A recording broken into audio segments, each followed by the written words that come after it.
ഒരു നോമ്പുകാലം വിശുദ്ധ Francis Assisi superior ആയിരിക്കുന്ന ആശ്രമമാണ് സ്ഥലം. പകലത്തെ അധ്വാനം ഉപവാസവും ഒക്കെ കഴിഞ്ഞ് ആശ്രമത്തിൽ എല്ലാവരും തളർന്നുറങ്ങുകയാണ്.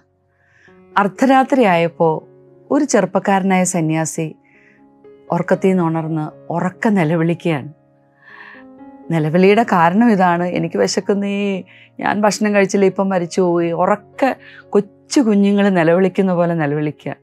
പെട്ടെന്ന് എല്ലാവരും എഴുന്നേറ്റു, ലൈറ്റൊക്കെ ഇട്ട്. ഉറക്കം ഡിസ്റ്റർബ്ഡ് ആയതിൻ്റെ അസ്വസ്ഥത എല്ലാവർക്കും ഉണ്ടായി. അപ്പോൾ അങ്ങോട്ടും ഇങ്ങോട്ടും പിറുപിറുക്കുന്നുണ്ട്. ഇവനെന്താ ഈ കാണിക്കുന്നതെന്നുള്ള ഒരു കുറ്റപ്പെടുത്തലിൻ്റെ ചെറിയ ചെറിയ സ്വരങ്ങൾ അവിടുന്ന് ഇവിടുന്ന് കേൾക്കാം. ഈ സമയത്ത് വിശുദ്ധ ഫ്രാൻസിസ് അങ്ങോട്ട് വരികയാണ്.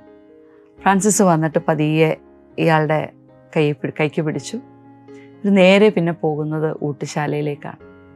അവിടെ ചെന്നിട്ട് അദ്ദേഹം ഈ യുവസന്യാസിയോട് പറഞ്ഞിരിക്കാൻ പറഞ്ഞു. അലമാര തുറന്ന് റൊട്ടിയെടുത്തു.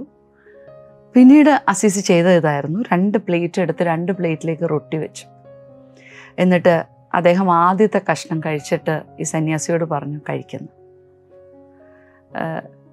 എന്ത് രസമായിട്ടല്ലേ ആ ഒരു സിറ്റുവേഷനെ ഫ്രാൻസിസ് കൈകാര്യം ചെയ്തത്. ചിലപ്പോഴൊക്കെ നമ്മളിങ്ങനെ നോമ്പുകാലത്ത് ചില തീരുമാനങ്ങളൊക്കെ എടുക്കും, ഇടയ്ക്ക് വെച്ച് പൊളിഞ്ഞു പോവും. ഇനി പിന്നെ അടുത്ത പ്രാവശ്യം ആവട്ടെ എന്ന് വെക്കും. അതല്ലെങ്കിൽ വീട്ടിൽ നമ്മൾ മക്കളോടൊക്കെ ആണെങ്കിൽ ഭയങ്കരമായിട്ട് നമ്മൾ കലഹിക്കാറുണ്ട്, പിണങ്ങാറുണ്ട്. ശരിക്കും ഈ നോമ്പ് നമ്മളോട് ആവശ്യപ്പെടുന്നത് എന്താ? കുറച്ചുകൂടി ഒന്ന് സഹിഷ്ണുത കാണിക്കാനായിട്ടല്ലേ? അത് തന്നെയല്ലേ ഈശോയും കാണിച്ചത്. ഈശോയുടെ അടുത്തേക്ക് വന്ന ആരെയും കർത്താവ് ഒന്നിൻ്റെ പേരിലും കുറ്റപ്പെടുത്തിയിട്ടില്ല, മാറ്റി നിർത്തിയിട്ടില്ല എന്നുള്ളതാണ്.